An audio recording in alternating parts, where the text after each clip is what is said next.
killed one spider, 10 more are going to show up. Yeah, and actually, when you think about it, Occupy Edmonton, the conditions in Edmonton and Winnipeg, I would think, are the worst across Canada. Those would typically be the worst cities.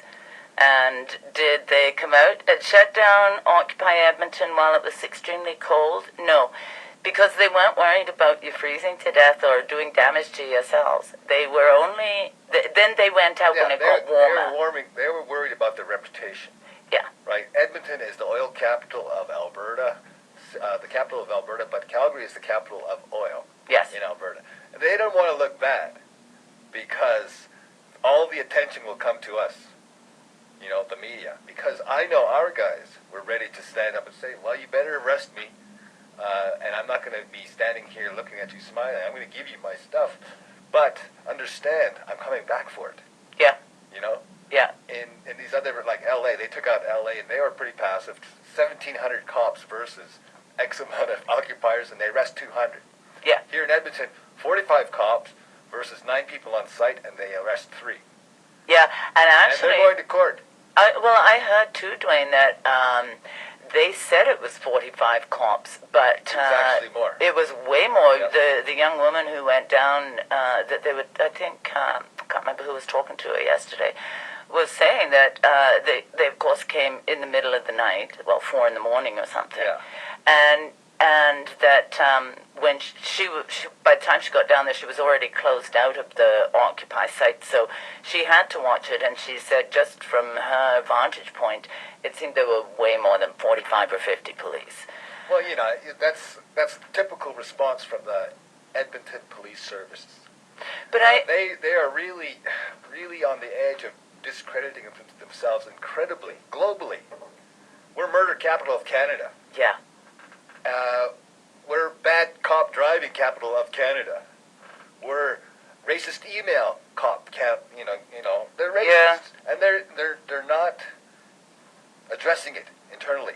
No. Mike Boyd tried to fix it. Oh, he's too much of a pretty boy for the regular guys. So they brought in the RCMP guy, the former RCMP commissioner for Alberta here. Okay. And now he's chief of police, and now he's trying to address the issue. Until he really sits his guys down and says, you treat everybody respectfully, you will get respect in return. We can solve a lot of our problems if you guys be real lawmen. Yes. Respect the law. Be peacekeepers like you're supposed to be instead of intimidators. Power wielders, whatever. Thugs, exactly. All this stuff, and they have their record right in front of us. Yeah. And all the people have to do is say, look, we want our city to be safe. Please do your job in the best way possible without intimidating and ostracizing the general public, which is what they're doing. Well, without succumbing to your own stereotypes that you were raised with. I was talking about this last week, and I think the week before, because I don't think that many people realize that they are prejudiced, and I don't think they realize why. Well, the reason why the city police are prejudiced is they don't keep a record of what kind of person they arrest. If you go and check out the real records of how many people have been arrested since they began, the majority are Indians and Métis. Yeah. And there's a quota system within the police services. I used to be in RCMP. You used to get this big yellow form, and it had all the offenses, and you're supposed to have X amount for each category. There's a quota system. A quota system in your community, so that if you don't have that certain kind of crime, you have to go out and find it then? Well, or pin it on somebody, which is most likely an Indian or Métis. And if you look at the court system, the Indian never, or the Métis, rarely ever says not guilty, because the prosecutor's standing there saying, okay, instead of 6 months, we'll give you 2 months. Yeah, exactly. Oh, hell yeah. Of course. And if it was a majority of white people who are doing that, they'd be all pleading not guilty. Yeah. Fighting it. Yeah. And making the taxpayer pay for the process. Exactly. Right? But here's the other thing, too, that historically, anyway, what I just finished a book called Telling It to the Judge, taking Aboriginal history to court. It was a chap that was used as an expert witness in land claims, many land claims. Mostly in BC is where he started, but he kind of went throughout Canada and became an expert. And what mostly the things that he came up against was not lack of information. It was things like he went into a BC court and, you know, the prosecutors have all their written documents and he wants to present history to prove to the white judge that the Indigenous peoples have been here for centuries, for so many generations, and can tell their story back 7, 8, 10 generations. And the court says, well, we can't really accept oral history. Where's the documentation to prove it? It's in the words, you fool. It's just, if you know, it's a nomadic society that didn't want to burden themselves with 9,000 pounds of books. And so they told their stories and kept their stories going, and they did things like tell their stories in the beadwork, on the moccasins, on the belts, things like that, right? Yeah, it's an interpretation of ourselves through our being, our way of life. Yeah. Right? And from a Blackfoot perspective, when I'm taught something, I am told this is how it was taught to me. And it's up to you to teach it to the next generation. And this is the right way. You can change it or you can do whatever you want, but it will be reflective of you if you do not do it how it was told and done by previous generations. You know, so it's an honor system. Right. And it still works. I know my stuff because our people, the Bloods specifically, have never had that great interruption of the government coming in and saying, your religion is evil. Your religion, you cannot practice your religion. Your language is blatherskite. You can't even speak that. Oh, you can't even look like an Indian. You know, we fought that. We told them, no, we're the Blood Indians. Don't mess with us, our religion, and we're going to pick where we're going to live. And that's what we got at treaty. So for us, the Blood specifically, we've never stopped having our ceremonies. Mm-hmm. The majority of other Indigenous peoples across the Americas have had great interruptions or extinctions. Extinctions. You know, nobody wants to talk about the 600 million Indigenous people that were here when Columbus arrived. 600 million, think about it. Yeah. And in the 1950s, there was probably 800,000 alive after 600 million. So 500 plus years, you almost took out 600 million people. Yeah. And stole their land and frauded them on their resources and raped their minds and raped their children in the residential school. Unfortunately, You know, really. all these things have happened. Yeah. And Canada still stands up like Stephen Harper. We don't have a history of colonialism. I mean, he's an ostrich or something else. Something else, yes. But we'll say ostrich because you're a very polite gentleman, and I'd like to keep it polite. It's a difficult world we live in, but we have to keep perspective and keep it clear on what is true and what isn't. And really, that's what's happening with 99%.